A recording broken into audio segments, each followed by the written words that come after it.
Love you to.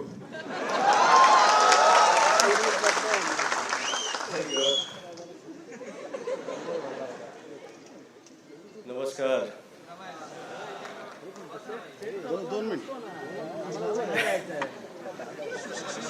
थोडे घोषणा द्या म्हणजे मला भाषण आठवेल. मजा केली.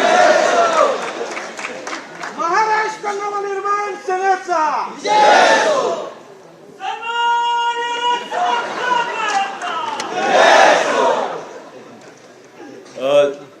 सर्वप्रथम मला वाटतं की आपलं चालू व्हायच्या आधी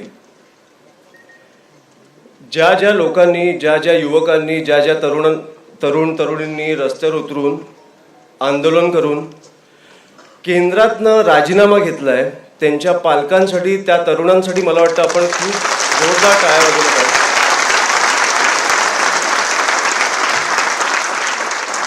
मी जेन्युइनली सांगतो, मी तुम्हाला जेन्युइनली सांगतो, मी राजसाहेबांचा मुलगा नसतो तर मी राजकारणात आलो नसतो. आणि हे मी खूप जाणून बुजून बोलतो, मी दरवेळेला बोलतो, कारण मला राजसाहेब माझे वडील आहेत म्हणून नाही, ते राजकारणात आहेत म्हणून नाही, कारण माणूस प्रामाणिक आहे.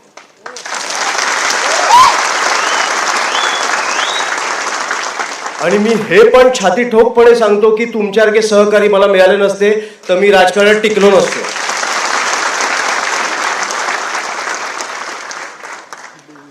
जेन्युइनली मला तुम्हाला सांगायचं आहे की जे काय आता फॉर एक्झाम्पल आपले अनेक आंदोलन झाले गेल्या अनेक वर्षात. मला राजसाहेबांनी जेव्हा विद्यार्थी नेत्याचं पद दिलं, महाराष्ट्राचा दौरा निघाला, तुमच्यासारख्या अनेक तरुणींना भेटलो. आपण पहिलं युनिट स्थापनेचा कार्यक्रम दिला, तो तुम्ही इतक्या उत्तम प्रकारे राबवलाय. त्याच्यानंतर आपण आज इथपर्यंत आलो. मला माहीत नाही मी तुमच्याशिवाय काय केलं असतं. आणि जेन्युइनली मी हे सांगतो, कारण म्हणजे फॉर एक्झाम्पल आता तुम्ही आत्तापर्यंतचा दौरा झाला तो सगळे जे झाले आंदोलनं मला वाटतं विसरला पाहिजे. कारण मला आता तुम्हाला सांगायचे पण नाहीत आपण काय केलंय, आणि तुम्हाला आठवतं पण मला वाटतं विसरला पाहिजे. मला माहितीये आपण कुठच्याही आंदोलनात थांबलो नाही जोपर्यंत यश मिळालं नाही, जोपर्यंत त्या विद्यार्थ्यांना न्याय मिळाला नाही तोपर्यंत आपण थांबलो नाही. पण आपण हे सगळे आंदोलन विसरले पाहिजे, आपण पुढे गेलो पाहिजे. कारण आता राज्याची परिस्थिती काय झाली आहे, देशाची परिस्थिती काय झाली हे आपण बघितलं पाहिजे.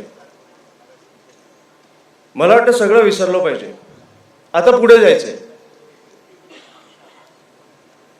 मी जेन्युइनली सांगतो. आता फॉर एक्झाम्पल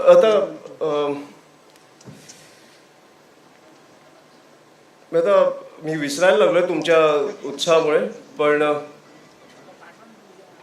जेन्युइनली खरंच आता मला खरंच सुचत नाही. मी येतो परत, थांबा.